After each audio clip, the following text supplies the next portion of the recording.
Olá, torcedor palmeirense! Se você é palmeirense de coração, se inscreva no canal e ative o sininho das notificações. Vamos mostrar que a torcida do Palmeiras é a maior do Brasil. Antes de ir para a notícia, deixa nos comentários de qual cidade você está comentando. Vamos para o vídeo. Em entrevista antes e após a partida contra o Santos, Leila Pereira confirma interesse em João Arias, dá detalhes do que falta para anunciar o jogador e anima a torcida. E mais. Jogo entre Flamengo e Palmeiras vencido pelo Flamengo. Entra na mira da Justiça Comum, após investigação que aponta o árbitro da partida. Em reunião com representantes da Federação Carioca de Desportos e do Flamengo um dia antes da partida. Em entrevista antes da partida contra o Santos, Leila confirma interesse em João Arias, detalha como está o negócio e diz: "Esse ano não quero ser vice." O Palmeiras se movimenta em busca de reforços no mercado, e a bola da vez no palestra é a contratação do atacante João Arias, que deu coletiva lá na Inglaterra dizendo que gostaria de jogar no Verdão, porém, resta um único obstáculo para o clube concretizar a negociação. Na última quarta-feira, na Arena Barueri, Leila Pereira foi indagada sobre a possível chegada do colombiano e, de início, despistou sobre as negociações, assim como foi vaga sobre Thiago Almada, outro alvo do palestra. Veja o que disse a presidente para a Cazé TV e o que ela disse horas depois ao final da partida. "Eu gostaria muito que esses dois grandes jogadores viessem para o Palmeiras, mas eu detesto criar expectativas no nosso torcedor. Com certeza, o Palmeiras está no mercado para fortalecer ainda mais o nosso elenco", iniciou a presidente. "Ano passado faltou alguma coisa, chegamos muito próximos a vários títulos e este ano não quero ser vice. Este ano nós queremos ser campeões. Então estamos sim no mercado, mas não vou ficar falando o nome de jogadores para não criar expectativas. Então, quando as coisas estiverem mais concretas, eu prometo que venho aqui falar com vocês", concluiu. Outro que evitou falar sobre Arias foi Abel. Na entrevista coletiva após o jogo, Abel Ferreira também foi indagado sobre a chegada dos principais alvos do Verdão e preferiu não comentar, porém, despistou ao falar sobre a necessidade de manter Alan, autor do gol da vitória.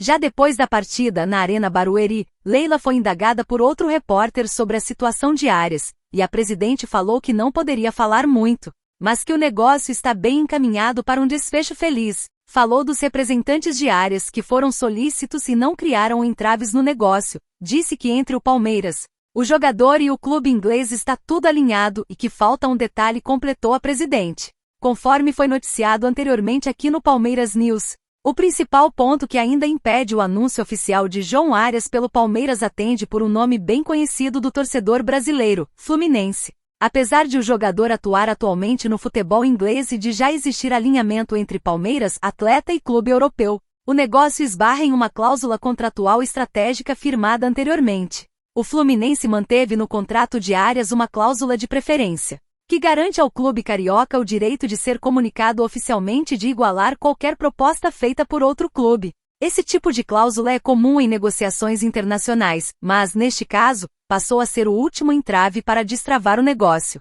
Na prática, isso significa que o Palmeiras só pode avançar para a reta final do negócio após o Fluminense ser formalmente notificado e decidir se exerce ou não esse direito. O clube carioca, ciente do interesse do Verdão e da vontade do jogador, passou a analisar cuidadosamente os valores envolvidos e chegou a pedir Rafael Veiga para destravar o negócio. O jogador, porém, se recusou. Internamente, o Fluminense entende que dificilmente conseguirá competir financeiramente com a proposta palmeirense, mas, ao mesmo tempo, vê na cláusula uma oportunidade de compensação financeira ou de negociação paralela que possa beneficiar seus cofres. É exatamente nesse ponto que as conversas se concentram neste momento. Enquanto isso, João Arias acompanha o desfecho com expectativa. O jogador já deixou claro, em entrevista, que gostaria de atuar no Palmeiras e vê no clube a chance de disputar títulos, ganhar projeção continental e atuar em um projeto esportivo sólido.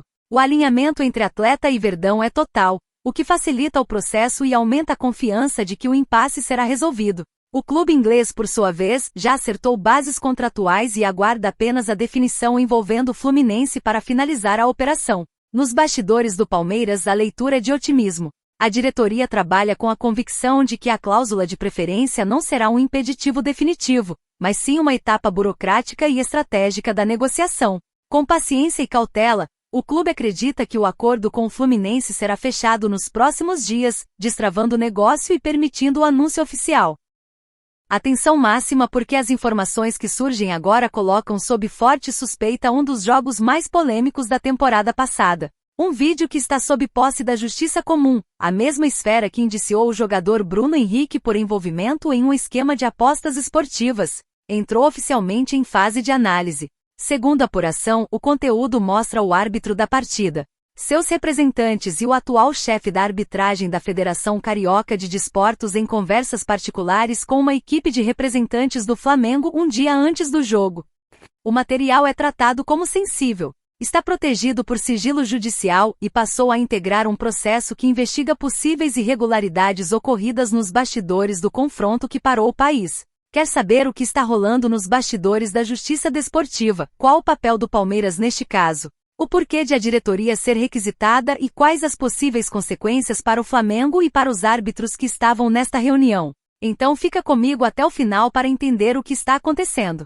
O jogo em questão terminou com vitória do Flamengo por 3-2, mas ficou marcado por inúmeros lances contestados, decisões polêmicas e uma sequência de erros de arbitragem que, segundo registros oficiais, beneficiaram diretamente o time mandante. Logo no início da partida, um lance envolvendo Gustavo Gomes dentro da área do Flamengo chamou a atenção. O zagueiro do Palmeiras foi claramente empurrado pelas costas em disputa aérea, teve seu movimento interrompido e caiu após o contato direto. Mas a penalidade máxima não foi assinalada. O VAR, que deveria chamar o árbitro para rever o lance, fingiu que nada aconteceu, e o árbitro Wilton Pereira Sampaio, que foi cobrado por Gomes a rever o lance, ainda falou para o zagueiro palmeirense que virasse homem em um claro ato de deboche e desrespeito com o capitão palmeirense e com o Palmeiras, já que o zagueiro era a voz do clube naquela partida.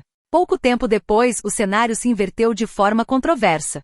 O Flamengo foi beneficiado com um pênalti que, segundo análises técnicas posteriores, não existiu. O lance apresentou contato mínimo, considerado normal de jogo por especialistas em arbitragem, sem força suficiente para caracterizar infração. Ainda assim, a penalidade foi marcada, convertida e teve impacto direto no andamento da partida. Todo esse cenário se torna ainda mais relevante quando inserido no contexto que antecedeu aquele jogo. Naquele período, o Palmeiras vinha sendo alvo de constantes pressões externas. Flamengo e outros clubes levantaram publicamente a narrativa de que o time paulista estaria sendo beneficiado pela arbitragem ao longo da competição. Programas esportivos, entrevistas e notas oficiais ampliaram esse discurso, criando um ambiente de cobrança intensa sobre a arbitragem antes do clássico no Maracanã. Esse mesmo contexto vem se repetindo neste começo de temporada, com a Copinha funcionando como o primeiro palco para reacender a narrativa de favorecimento, ampliando a pressão antes mesmo do início das principais competições profissionais. Desde o apito final, aquele confronto no Maracanã passou a ser citado como um dos mais controversos do campeonato, alimentando debates, análises técnicas e questionamentos públicos. Agora, com a existência desse material sob análise da Justiça Comum, a partida passa a ser tratada formalmente como suspeita de possível manipulação de resultado, elevando o caso a um novo patamar jurídico e institucional, muito além das discussões esportivas que dominaram o noticiário após o clássico. O Palmeiras, que já havia denunciado formalmente a atuação de Wilton Pereira Sampaio logo após a partida, foi comunicado oficialmente na manhã de hoje sobre a existência do processo que corre em sigilo. Inicialmente, a denúncia do clube paulista havia sido encaminhada à Justiça Desportiva, questionando critérios técnicos, decisões de campo e a condução geral da arbitragem. Com o avanço das investigações e a entrada do material no âmbito da Justiça Comum, o caso foi deslocado para uma instância superior, ampliando o alvo da apuração. A comunicação ao Palmeiras reforça que o clube passa a figurar como parte relevante dentro do processo em andamento. Diante desse novo cenário, a presença do Palmeiras foi requisitada formalmente para prestar esclarecimentos e apresentar sua versão completa dos fatos. O clube deverá detalhar os fundamentos da denúncia feita contra o árbitro da partida, contextualizar os lances considerados irregulares e explicar os motivos que levaram à suspeita de conduta inadequada ainda nas horas seguintes ao jogo. Todo o procedimento ocorre sob segredo de justiça, respeitando os trâmites legais, e envolve análise técnica, jurídica e documental. A Justiça Comum avalia não apenas o conteúdo material, mas também cruzamentos de informações, registros de comunicação e histórico de decisões relacionadas ao confronto investigado. Caso a investigação avance para um eventual indiciamento do árbitro e do Flamengo por manipulação de resultados, as consequências podem ser severas e já conhecidas no futebol brasileiro. No campo esportivo, punições podem incluir anulação de partidas, como ocorreu na máfia do apito, em que ficou comprovado favorecimento ao Corinthians e inúmeras partidas foram anuladas, além de perda de pontos, multas elevadas e até exclusão de competições, a depender do entendimento das autoridades. Na esfera civil e criminal, os envolvidos podem responder por crimes relacionados à fraude esportiva, com sanções que vão de inabilitação profissional a penas previstas em lei. O caso segue sob análise, e os próximos desdobramentos prometem impactar profundamente os bastidores do futebol nacional.